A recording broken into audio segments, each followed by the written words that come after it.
दोस्तों, आज की कहानी है बहु हद हो गई तुम्हारे पेटोपन की। दोस्तों, कहानी शुरू करने से पहले अगर आपने हमारे चैनल को सब्सक्राइब नहीं किया है तो सब्सक्राइब कर लीजिए ताकि आपके पास पहुंचे हर नया वीडियो।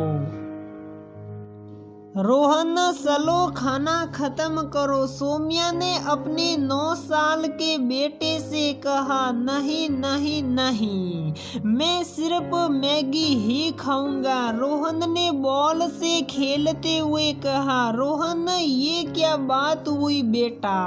आपने ही कहा ना सैंडविच खाना है, फिर अब मैगी क्यों?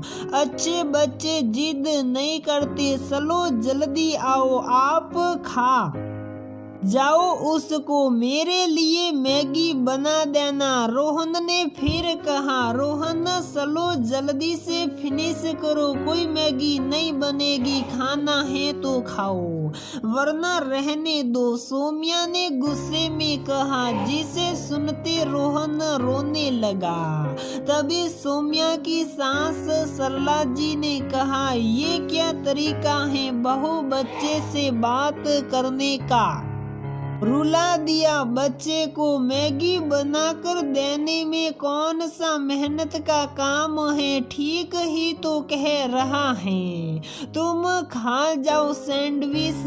एक बेटा तुमसे नहीं संभल रहा, 2 यार होते तो पता नहीं क्या करती, सौम्या ने कहा। लेकिन माँ जी, तभी सौम्या की बात काटते हुए सरला जी ने कहा, मुझे कुछ नहीं सुनना, जो रोहन कह रहा है वो करो। पहले सौम्या को पता था कि अब अगर आगे उसने कुछ कहा तो घर में लड़ाई होना तय था, तो सौम्या चुप हो गई। सौम्या रोहन की हर बात में जिद करने की आदत से परेशान थी। रोहन कभी भी कोई खाने की चीज पूरी खत्म नहीं करता था। सौम्या को कोई उपाय समझ नहीं आता कि वो करे तो क्या करे, कैसे अपने बेटे को सुधारे। किसी से कहकर कोई फायदा भी नहीं था। रोहन भी दादी के प्यार का पूरा फायदा उठा था।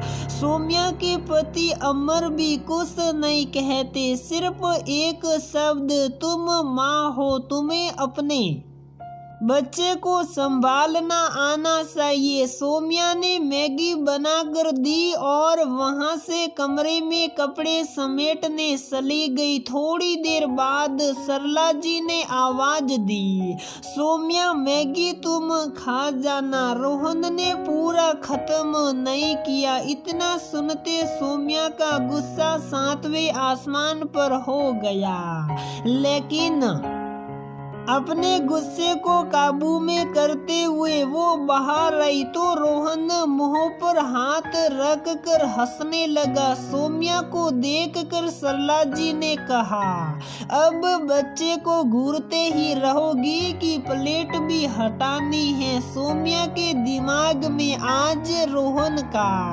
उस पर इस तरह से हंसना पूरी रात घूमता रहा। उसने अमर से कहा तो उसने कहा, बच्चा है, आ गई हो हंसी, तुम भी बच्चों की बात पर इतना क्या ध्यान देना, तुम्हें नहीं खाना उसका सोडा, खाना तो फेंक दिया करो, लेकिन खाना तो खराब होगा ही ना अमर। सौम्या ने कहा, देखो सौम्या, इस बहस का कोई अंत नहीं, मुझे नींद आ रही है, मैं सोने जा रहा हूँ। लेकिन आज सौम्या ने तय कर लिया था कि अब कुछ नहीं किया तो बात हाथ से निकल जाएगी और रोहन को कभी नहीं सुधार पाएगी।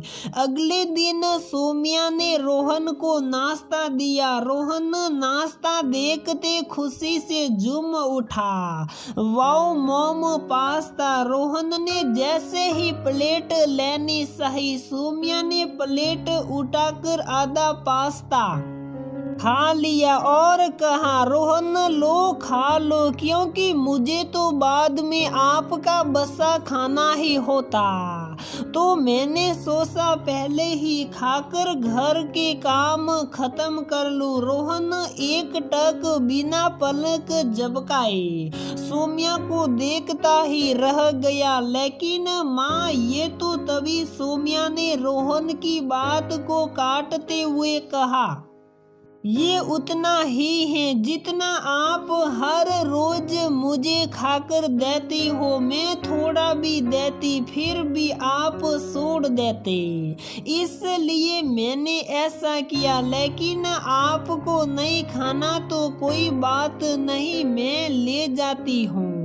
कुछ दिन तक सौम्या ने रोहन को उसकी पसंद की हर चीज, बिस्किट, दूध तक ऐसे ही दी। एक दिन शाम को रोहन ने जैसे ही चॉकलेट लिया, सौम्या उसके हाथ से चॉकलेट लेकर खाने लगी। ये देखकर रोहन जोर जोर से रोने लगा।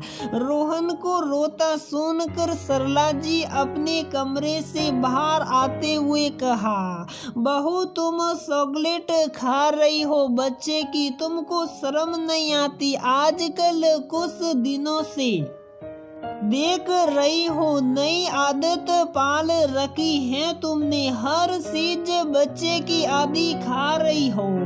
हद हो गई तुम्हारे पेटूपन की, शर्म कैसी माजी? रोहन ही तो हर चीज आदि खाता है, तो मैंने पहले ही खा ली, इसमें क्या बुरा है? क्यों रोहन, लो चॉकलेट खा लो। सौम्या ने कहा, नहीं खानी मुझे आपकी झूठी चॉकलेट, मुझे अभी दूसरी चॉकलेट चाहिए। रोहन ने रोते हुए जिद में कहा।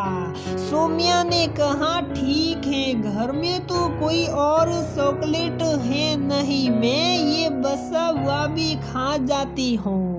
तभी रोहन ने चॉकलेट सौम्या के हाथ से लेते हुए कहा, नहीं माँ, मैं यही खा लेता हूँ। तब सौम्या ने कहा, ले लो, लेकिन एक बात मेरी और सुनो ध्यान से, जब आपको जूठा खाना नहीं पसंद तो आप खुद क्यों अपना जूठा मुझे बोलते हो खाने के लिए? मुझे भी जूठा खाना नहीं पसंद, लेकिन खाना खराब ना हो सिर्फ इसलिए मैं खा लेती हूँ। इसका मतलब ये नहीं कि आप हर बार खाना खराब करो। अब जब तुम हेल्थी खाना भी पूरा खत्म करोगी तभी तुमको ये जंक फूड भी मिलेगा। सप्ताह में एक दिन सिर्फ शनिवार को, और उसको भी पूरी फिनिश करना होगा। जितना खा सकते हो उतना ही लेना। अब लेकिन अगर आपने मेरी बात नहीं मानी तो मैं अब ऐसे ही आपके पसंद की सारी चीजें आपके सामने बिना आपको दिए खुद खा जाऊंगी, वो भी अब पूरी की पूरी। नहीं माँ, मैं खुद ही खत्म करूंगा और आपकी सब बात भी मानूंगा। कहते हुए रोहन वहां से कमरे में चला गया। इधर सरला जी सौम्या को गुस्से से घूरे जा रही थी और गुस्से में कहा, बहू हद हो गई तुम्हारे पेटूपन की। ये क्या तरीका था? कौन बच्चे को अपना जूठा खिलाता है और ऐसी धमकियां देता है? हमने भी बच्चे बड़े किए हैं, लेकिन उनका बचा हुआ हम खाते थे ना कि अपना बचा हुआ बच्चों को खिलाते थे। तब सौम्या ने कहा, माँ जी, इसे पेटूपन नहीं, बच्चे को सही राह दिखाना कहते हैं। ये धमकी नहीं सीख थी और मुझे नहीं जानना कि किसने कैसे अपना बच्चा बड़ा किया। मैं सिर्फ इतना जानती हूँ कि अपने बेटे को अच्छी परवरिश देने के लिए मुझे किसी का घूरना सहना हो तो वो भी मंजूर है, जरूर पड़ी तो जवाब भी दूंगी। अब तक मैं आपके सम्मान के लिए बहू के नाते चुप थी, लेकिन अब मैं चुप नहीं रह पाऊंगी, क्योंकि मैं बहू होने के साथ साथ एक माँ भी हूँ। और हाँ, आपसे भी उम्मीद करूंगी कि रोहन की गलत हरकतों में उसका साथ देने की बजाय उसको सही राह दिखाए तो बेहतर होगा। कहते हुए सौम्या रसोई में बर्तन साफ करने चली गई और सरला जी वहीं खड़ी सौम्या को देखती रह गई। तो दोस्तों, हमारी ये कहानी यहीं पर समाप्त होती है। अगर आपको हमारी ये कहानी पसंद आती है तो प्लीज वीडियो को लाइक करें, शेयर करें और हमारे चैनल को सब्सक्राइब जरूर करें।